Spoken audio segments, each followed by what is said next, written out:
yakubwira ko nta kazi keza. Ubundi abantu benshi bazi ko muri Moruga ari ahantu habi hatinyitse habamo abadahimoni. nawe wakaguhayo wagakora. Ahubwo se ayo mahirwe nayakuraye. Abantu badukurikiye rwose ari abakora ku bitaro izakashaka akazi ko kujya umva muri Moruge abantu bakorayo nabo babaye abakire. Yewe ndamuzi twasenganye. Imana ikazajya imubwira ngo nzakugira neza abayiboneye akazi ko gukora muri Moruge arakubwira ati nta kazi keza nabonye nkaka. Ubuse nako gucukura amarimbi wagakora. Ariko mana yanjye si amafaranga se nakubwiye ngo Imana ikorana n'abamuvinga nta nsinzi ba mu buriri. Igihe kizaza kigukure mu busiribateri, igihe kizaza gihindura ubuzima n'amateka kurara wihinahinnye nk'ipine ry'imodoka bikurweho. Igihe kizaza nawe utunga imodoka nk'abandi. Igihe kizaza nawe wurira indege. Igihe kizaza ucuruza. Hari ibi bintu tubivuga bakavuga ngo umuntu ubwiye nigeze kubimbwira arambwira atari ko sha wahora wa mwana we ko muri 54 ibyo bintu babimbwiraga aribwo nari nkikizwa none nkaba nshaje ntarabibona. Nawe ati tu none reba indafite yishyire kuri kamera abantu bareba. Reba indasigaye ubu ngubu nako nayihaze indayangimeze neza. Ere gusigaye urya izaka ntago wenda nuko uyu munsi atari umunsi w'ubuhamya. Ayi data yewe ubuhamya bwawe ndabuzi wa mwishyamba hafu umwaka wose. Hari igihe twacageze nabyiringiro by'ubuzima dufite. Hari igihe cageze tubona ineza y'Imana ntayo tuzabona. Hari igihe cageze n'umuhanuzi yagwanurira akakubwira ati hano urugende kuko ibyo duhora tubyumva. Hari igihe cageze ibyiringiro bikama muri twebwe. Hari igihe cageze tubona ko nta butabazi buhari. Hari igihe cageze tubona ko twicaye mu mwijima. No mu mwijima ndareba umuco. Reka ngutangarize ngo hari igihe twacageze. Hari igihe cageze Mana we Mama Jo hari igihe cageze tutabasha kudenemanda fo. Hari igihe cageze ubuzima buraducanga. Hari igihe cageze twizengurukaho. Hari igihe cageze twibwira ko nta mahirwe akibaho. Wanatubwira ngo Imana igira neza tukakubwira ati genda ubibwire ijya kubibwira nka Nyabugogo.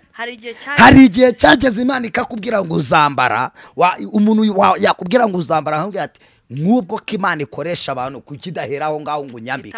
Urambwira ngo izanyambika itagukoresheje gute umwaka n'amezi 7 imwe. Hari igihe cageze tubona ibyiringiro byaraka.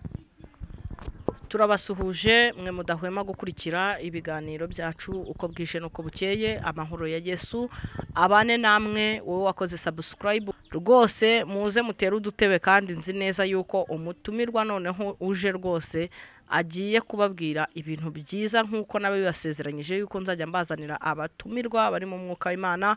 Nkuko mubibona ni umusore usa neza wambaye neza cyane. Imana data wa twese yamusize amavuta. Imana rero imuha umugisha. Reka tumusuhuze. Umeze neza? Meze neza. Ndabibona rwose umeze neza. Yego umeze neza. Rwose abakobwa baca kuri sheni zacu mugize kugira iyerekwa cyangwa se mukanya araza gutambutsa akanimero nyamuna. Suhuza abantu bagiye gukurikira muri iki cyigisho. Ndabasuhuje cyane. Amahoro y'Imana bane namwe abadukurikiranye abari mu Rwanda bari muri ibi bihugu bikije igihugu cyacu cy'u Rwanda.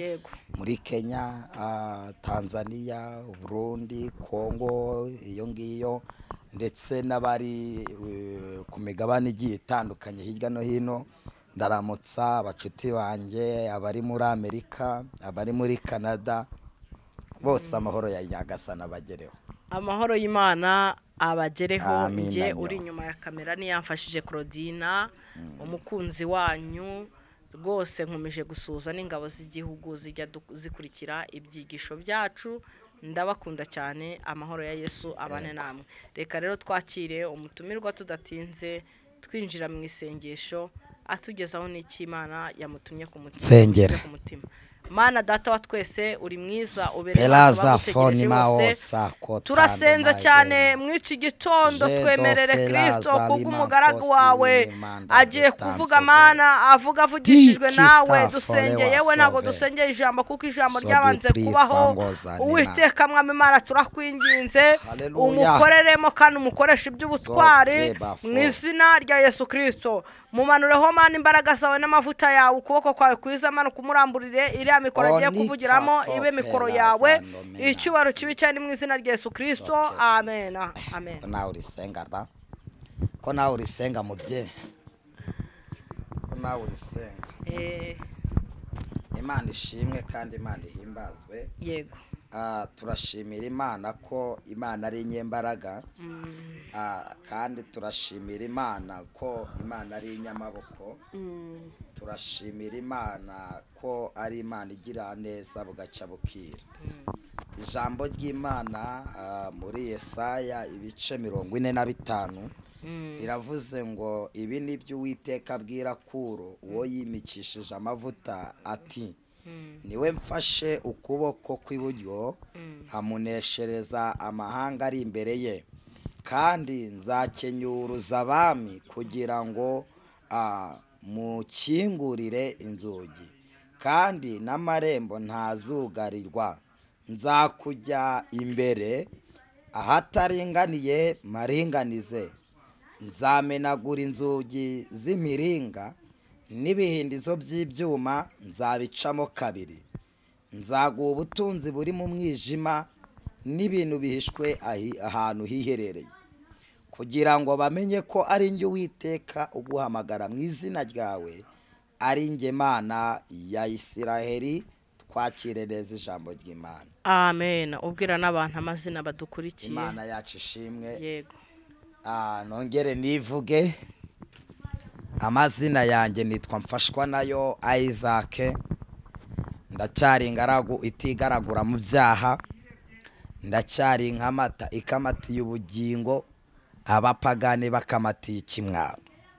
Ndashimira Imana kubw'imbaraga zayo. Ndashimira Imana kubw'amaboko yayo adashira imbaraga. Ndashimira Imana igibasha gukora. Reka mbatangarize ngo dufite ibihamya bifatika by'imirimo Imana yakoze. Dufite ibihamya bifatika by'ibitangaza Imana yakoreye ubuzima bwacu. Reka nangarize buri muntu wese unkurikiranye yuko hari ubuntu bw'Imana butangaje buri ku buzima bwe. Umuntu wese ahava akagera hari ubuntu bw'Imana butangaje buba bugendana nawe. Dutangiye ikiganiro uravuze ngo nambaye neza kandi koko nambaye neza kuko imyenda narayiguriye. Bivuze ngo iki? Bivuze ngo no kuba nambaye ukuntu ubuntu no kubusa gutyo n'ubuntu, kuba ubyuka ukagenda n'ubuntu bw'Imana, kuba wambara ukajya mu nzira n'ubuntu bw'Imana. Ndashaka gutangariza abantu amagambo abiri. Mu magambo abiri ngiye kubwira abantu. Ijambo rya mbere riravuga ngo nta nsinzi iba mu buriri. Ijambo rya kabiri rirenze kuri iryo rivuga ngo nta nsinzi iba mu buriri. Ni ijambo rivuga ngo reka gutinya ibizakubaho kuko Imana izakurinda. Reba ubushake bw'Imana, Imana izakurinda. Ushobora kwibaza aho ubutabazi bwawe buzaca. Ushobora kwibaza aho imbaraga z'ubushobozi bw'ubuzima uzabamo aho zizava. Ariko reka ngutangarize ngo Imana ifite ubundi buryo. Isi yifashe ku matama, imfubyi zabo zo zibaza, amarira ari menshi atemba ku matama. Mu gihe basohokanye ikiriba bagiye kugishingura mu mudugudu witwa Nayini, mu gihe isi yose icuza umwijima, Yesu araje kubera igisubizo. Imana ni umurwanyi kandi umurwanyi mwiza unesha. Nubwo turwana na Satani, ariko Imana iramutse turekuyeho gatoye twarangira. Hari umuririmbyi waririmbye aravuga ngo ntiyaryama kuko twashira, ntiyaryama kuko twashira. Imana yacu itugirire neza. Ndashimira Imana hari igihe ibyo mfite ubu hari igihe nabisengeraga kandi nawe ibyo ufite ubu hari igihe wabisengeraga. Hari igihe wajya gusenga ngo Mana nteraho akanyama, none akanyama ndabona karaje. Hari igihe najyaga nsenga ngo Mana nteraho akanyama, none reba inda mfite. Yishyire kuri kamera abantu bareba. Reba inda nsigaye ubu ngubu ntabwo nayihaze, inda yanjye imeze neza. Ere gusigaye urya Isaka ntago wenda nuko uyu munsi atari umunsi w'ubuhamya. Ayi data yewe ubuhamya bwawe ndabuzi uba mu ishyamba hafi umwaka wose. Hari igihe twacageze nta byiringiro by'ubuzima dufite. Hari igihe cyageze tubona ineza y'Imana ntayo tuzabona. Hari igihe cyageze n'umuhanuzi yaguhanurira akakubwira ati hano urugende, kuko ibyo duhora tubyumva. Hari igihe cyageze ibyiringiro bikama muri twebwe. Hari igihe cyageze tubona ko nta butabazi buhari. Hari igihe cyageze tubona ko twicaye mu mwijima. No mu mwijima ndareba umuco. Reka ngutangarize ngo hari igihe cyageze. Hari igihe cyageze Mana we Mama Jo, hari igihe cyageze tutabasha kudenemanda fo. Hari igihe cyageze ubuzima buraducanga. Hari igihe cyageze twizengurukaho. Hari igihe cyageze twibwira ko nta mahirwe akibaho. Wanatubwira ngo Imana igira neza tukakubwira ati genda ubibwire, ijya kubibwira nka Nyabugogo. Hari igihe cyageze Imana ikakubwira ngo uzambara, umuntu yakubwira ngo uzambara ahubwo ati nk'ubwo ko Imana ikoresha abantu kukidahera aho ngaho ngo unyambike. Urambwira ngo izanyambika itagukoresheje gute umwaka n'amezi 7 Hari igihe cyageze tubona ibyiringiro byarakamye muri twebwe. Hari igihe cyageze tubona nta mahirwe. Hari igihe cyageze isi twikaragiraho turavuga ngo nuwatwita. Igihe kimwe nigeze kuryama mu ishyamba ibweramvura. Ndangije ndyamye mu ishyamba ibweramvura ndasenga. Mbwira Imana ni rero wa Mana we twumvikane ibintu nibide. Iwacu pfiyongiye kwa Sirasi hari y'ibijumba n'amateke n'imyumbati. None inzarire kunkubitira hangaha wambujije kuhava. None reka twumvikane. Ndagenda njya mu muhanda. Amaguru yanjye nyashinga ku mukingo, amaboko yanjye nyashinga hasi. Mbwira Imana ngo nimba ari wowe wamamagaye koko iri joro ngaburire. Ariko Isa uribuka nutanga burira. Uribuka tata we ngiri yerekwa kuno wabaga wambaye neza kandi imyenda y'imikara idabyibuka, ishati y'umukara n'ipantaro sha. Ndangije ngiri yerekwa urambwira ati wa mugore uri mu mwuka w'Imana, ndakubwira ati ngwino ujye uryama mu rugo, ujye urya no mu rugo. Hari igihe cyageze wasubije ijambo. Uyu muhungu yasubije ijambo. Mwege mugiye gukurikirana iki cyigisho. Yarambwiye ngo nta muntu ujye ungirira impuhwe iyo ungerageje kungirira impuhwe, ahubwo nibyo wari ufite bishobora kukuvaho. Ndacyategerereje mu ishyamba, ubushake bw'Imana nibwo buzahankura.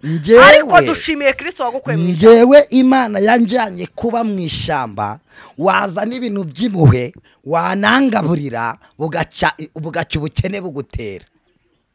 Imana yanjyanye kuba mu ishyamba, wancumbikira ijoro rimwe bugaca bagusohora mu nzu. Warambwira ati sinshaka jewe nageze aho ndimenya. Ndavuga ngo Mana, maze kumenya ko icyo wampamagarira ari ukuba mu ishyamba, aho kugira ngo neze ibyaga abantu babandi, sinzasubira kuba kurara mu nzu z'abandi.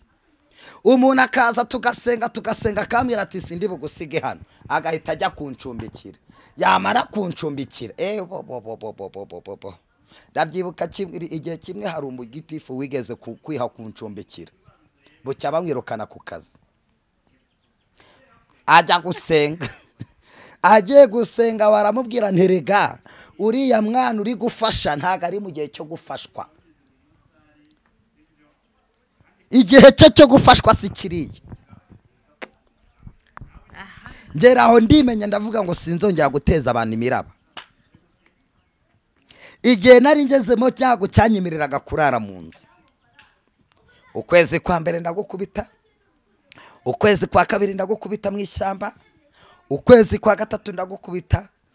Ndangije maze amezi 3 mbwira Imana ati ibi ntabyo nkuvuyeho ndagiye.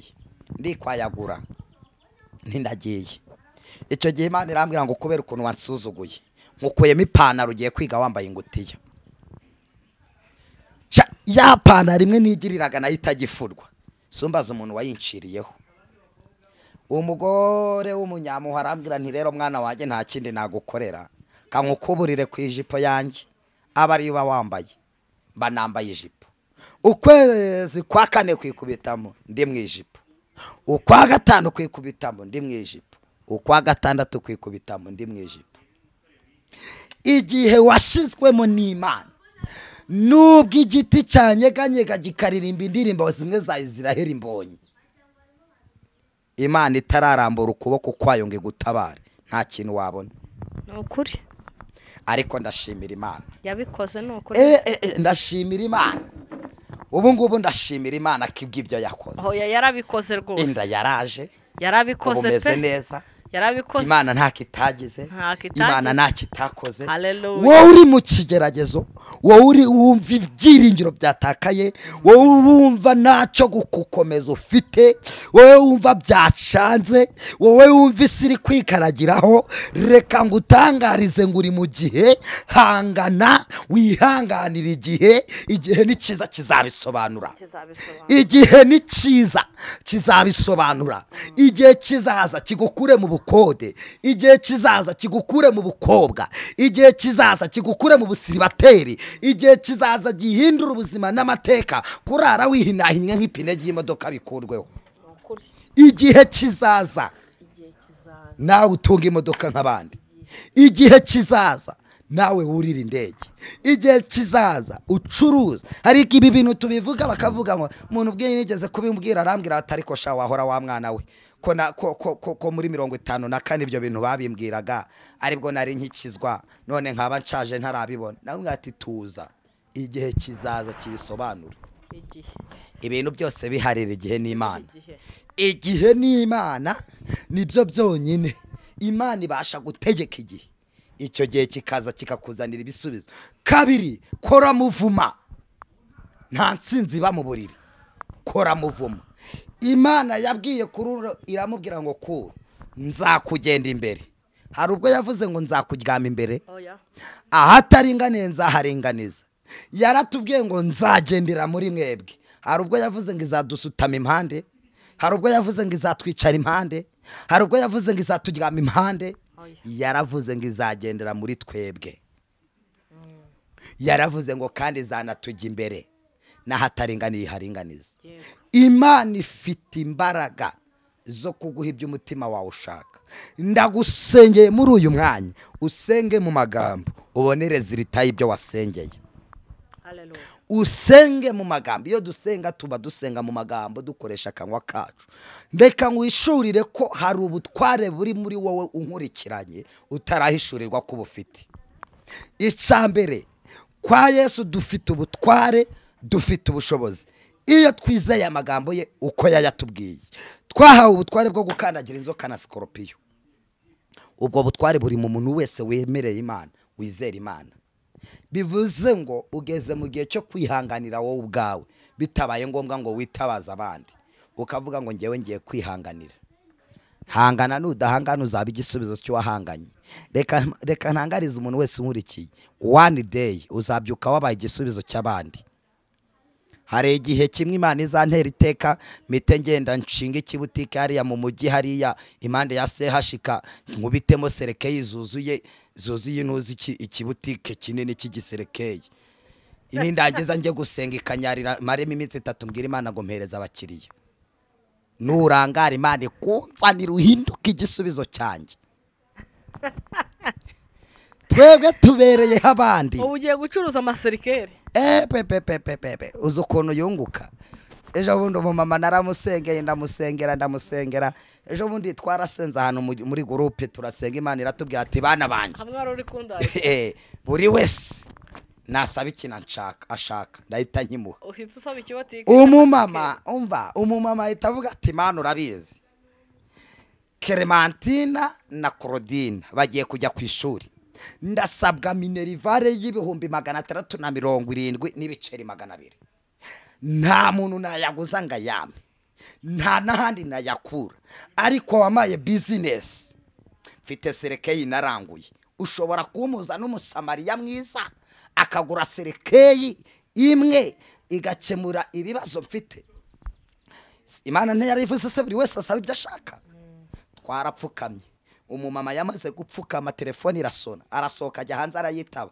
agaruka ahereza Imana icubahiro aravuga ati njyewe umuntu anguriye sereke y'ibihumbi 800 ibihumbi magana angahe 800 aravuga ngo njyewe napfukamye mbwira Imana ati Imana nkeneye umukiriya sinkeneye gusaba sinkeneye no kuguza abantu batazamenyera wampaye business yo gukora umukiriya ari he iyi business njya kuyikora warambwiye ati nzabana nawe none umukiriya ari he Imana nyine bishatse igitambo hapfa kimwe kimaze gupfa kimubera igisubizo ubu wakwereka umuforomasi ari kubwira wa Mana urabizi nateze indege njya kuzana kwaritemu ko zigiye gutagaranta umukiriya ari he umukiriya ari he Imana ishima ubu na dogiteri ari kuvuga ati Mana ohereza mburugu cyangwa imitezi mu bantu kuko abarwayi bashize mu bitaro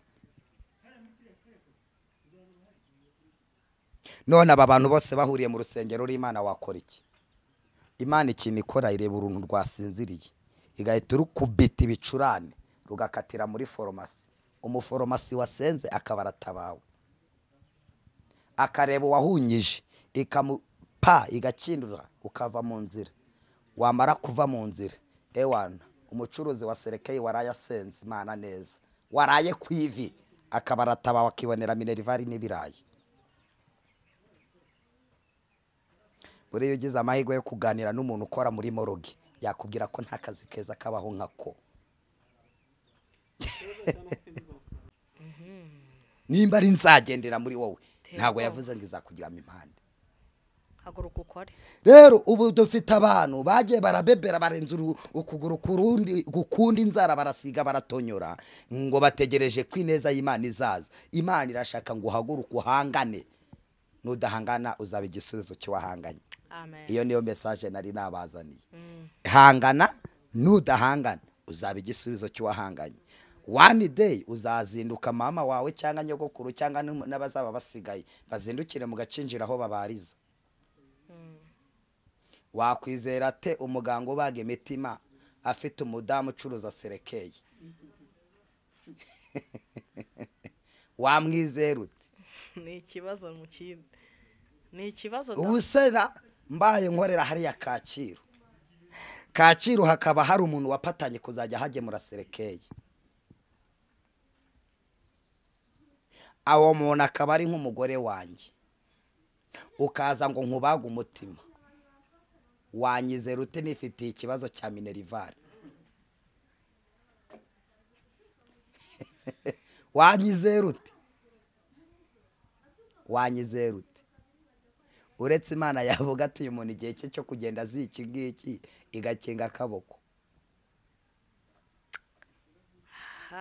Imana irashaka ngo duhaguruke dukure amaboko mu mufuka umuvinge ushobora kumuvinga mu by'Imana ushobora kumuvinga ikintu cyose watekereza Imana yabana nawe Imana yagushoboza rero nta nsinzi ba mu buriri bantu munkurikira nta nsinzi ba mu buriri gahunda no kuja ku rugamba abantu mugiye kujya ku rugamba Imana ibaha umugisha reka mbasengera Imana mu izina rya Yesu Mana ndagushimiye kubw'ineza yawe n'umuteguro n'umurariko wawe byiza sabiye umugisha umuntu wese warutukurikiranye by'umwihariko wakoze subscribe wakoze like share na comment nahabwa umugisha nawe kandi ubashobeje guhangana no guhatana ubuntu n'amahoro utanga bibe kuri bo mu izina rya Yesu amen amen Imana ibaha umugisha hanyuma umuntu ushaka ushobora kunyarukira ku nkuru y'ukuri TV agakandaho agasubscribe like cyangwa n'ibindi hanyuma cyangwa se wakinyira kumvugisha 078 35 85 442 God bless you. Mane go umugisha. Amen amen amen.